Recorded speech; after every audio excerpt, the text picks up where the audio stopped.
Hello, আশা করি এই গরমে সবাই খুব ভালো আছো।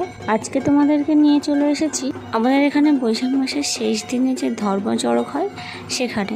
এই চড়কটা চৈত্র মাসের চড়কের মতো একদম সম্পূর্ণরূপে একই রকমেরই হয়।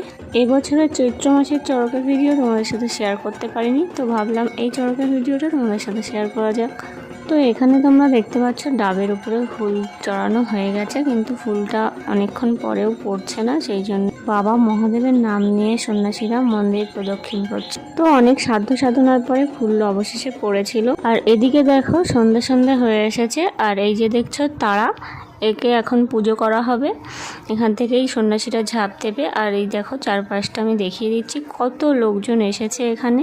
আমাদের গ্রামে চৈত্রের চড়ক অনেক জায়গাতেই হয়, কিন্তু এই ধর্মচড়ক আমাদের এখানটাতেই একমাত্র হয়, তার জন্য চারপাশের লোকজনের সমাগমটা এখানে একটু বেশিই হয়। আর ওই যে দূরে দেখছো সাদা রঙের একটা মন্দির, ওই মন্দিরেই কিন্তু আমাদের চৈত্রের চড়কটা হয়। তো এই দুটো মন্দির একদম প্রায় কাছাকাছি। তো এবার তোমাদেরকে প্রতিমাটা একটুখানি দেখিয়ে দিই। এই প্রতিমাটারই কিন্তু পুজো হয়েছিল।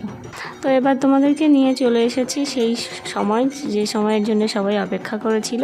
তারা পুজো হয়ে যাওয়ার পর এবার সন্ন্যাসীরা আগুনে শুদ্ধ হয়ে নিচ্ছে, এরপরে ঝাঁপ দেওয়ার প্রক্রিয়া শুরু হবে। তো চলো দেখতে থাকো। এখানে আমাদের মূল সন্ন্যাসী যিনি হয়েছিলেন তিনি তাড়াতে উঠে পড়েছেন এবং সেখান থেকে ফলমূল প্রসাদ হরিলুট দিচ্ছেন। তো এরপর উনি ওনার হাতে সেই অস্ত্রটা তুলে দিলেন। এই অস্ত্রটিকে আমরা এখানকার ভাষায় ব্ল্যাক বলে থাকি। তো ওটা বুকে নিয়েই সবাই ঝাঁপ দেয় ওই জালের ওপরে। তো এভাবেই আর কি চড়ক সম্পন্ন হয়। তারপরে মন্দিরে গিয়ে চরণামৃত খাওয়ানো হয় তাকে। এখানকার এই তারাটিকে দুভাগে ভাগ করা হয়। যারা উপর থেকে ঝাঁপ দিতে ভয় পায় তারা দেখো এই নিচ থেকেও কিন্তু ঝাঁপ দেয়। আর সবাই ব্ল্যাক বুকে না নিয়ে এলেও ব্ল্যাক ওই জালের উপরে রাখা থাকে, তো তার উপরেই ঝাঁপ দেয়।